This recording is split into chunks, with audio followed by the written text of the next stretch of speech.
Шестата порта на Йерусалим, портата на Ирод, се намира в северната част на стената, близо до мястото, където се е намирала рибната порта.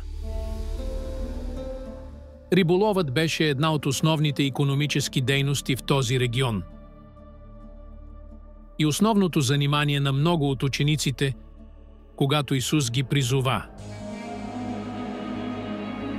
Ние се намираме тук, пред портата на Ирод, големият чудесен улов, който Господ Исус направи в библейските времена, носи велико поучение за всички нас.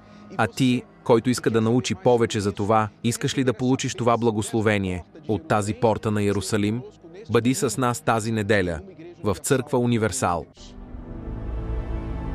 Благословение на 7-те порти на Йерусалим.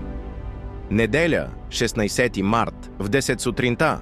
За да разберете как да участвате, свържете се с нас 0 887 909 539